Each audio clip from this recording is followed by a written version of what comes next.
Welcome to the Business Behind the Scene podcast with Francesca Moi, where we talk all about real business problems, real solutions, and getting actual results in your business. Hello, and welcome to episode number 228 of Profits Don't Grow in Chaos. Listen, this is the one thing that business don't talk about enough, which is profits. And they focus on revenue, they focus on sales, they focus on, getting things done, but it's important that we talk about profit. My name is Francesca Moi, and I've been around the block for about 14 years, and I want to talk today about something that many CEOs don't link together: bottlenecks and profits. Because chaos costs money, and this is something that we don't realize, right? We think, it's cheaper if I do it this way, but every delay, every miscommunication, every missed follow-up, it's a profit leaking through the cracks, like no doubt.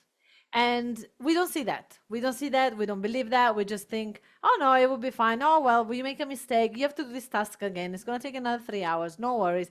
That is money. Money is like time, and time is money. So we need to change that. So let me share with you the 3C framework for profit stability.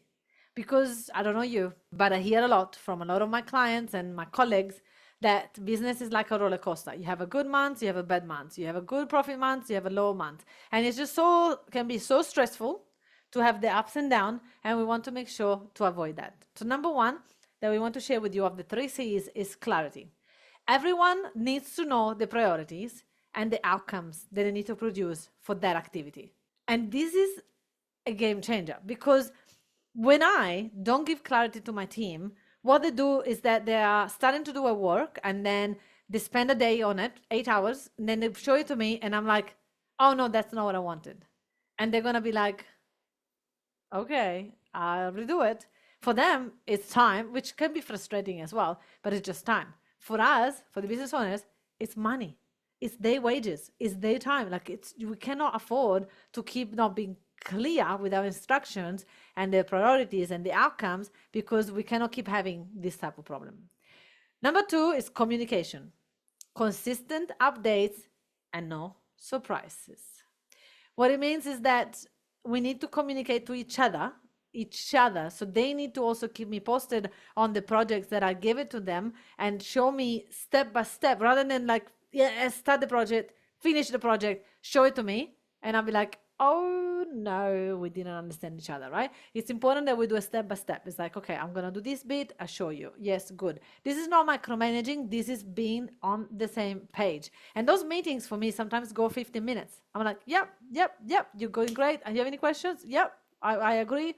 No, and that's it. And then they go. 15 minutes, check in between projects. Fantastic. It will free up your communication. It will help you. It will help them. And it will avoid the first step, which is clarity, because if there is consistent communication throughout, the clarity will come and it will be fine. So number three is capacity. Knowing when your team is overloaded before it becomes a problem, a crisis. So what that means is that you need to keep a finger on the pulse, understanding, okay, I give you this task, you haven't done it yet. Why? Is it because you're overloaded? Is it because you haven't understand it? So again, step one, clarity was missing, or you didn't communicate it to me, what is going on? So capacity will be a result of the 1 and 2 missing.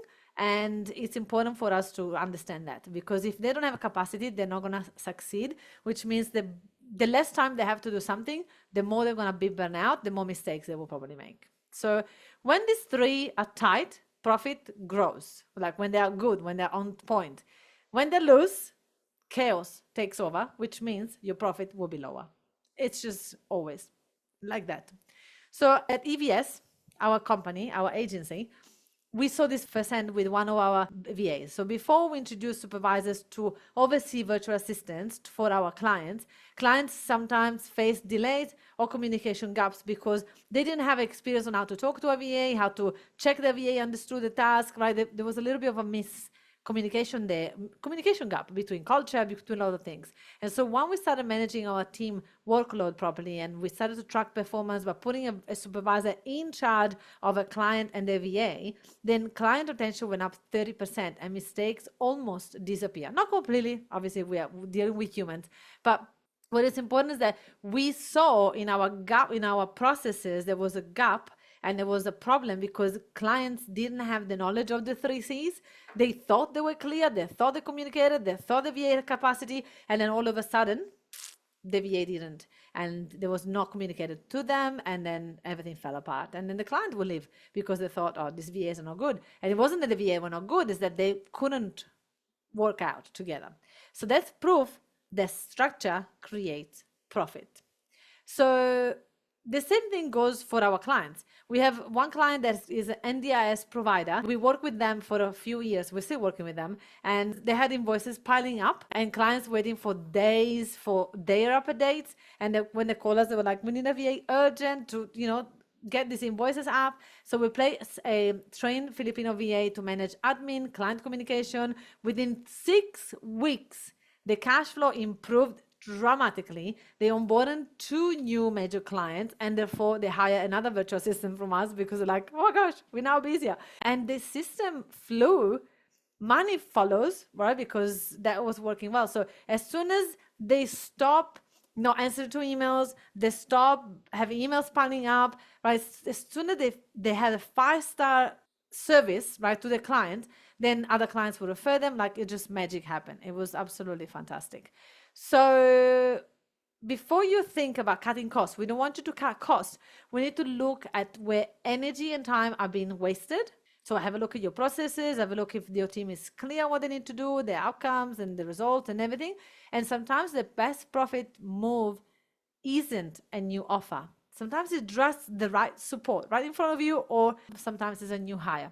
If you are really ready to find the support, then book a call with one of my team and Empower Virtual Solution. And really, we want to help you find a virtual assistant that will be able to take the things off your shoulder.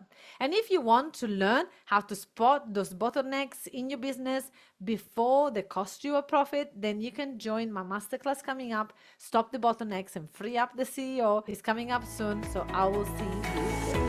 Thank you so much for listening to this amazing podcast. Now, if you enjoyed this, you're definitely going to love my Facebook group where I've got over 11,000 people in it, and they're all business owners successful like you.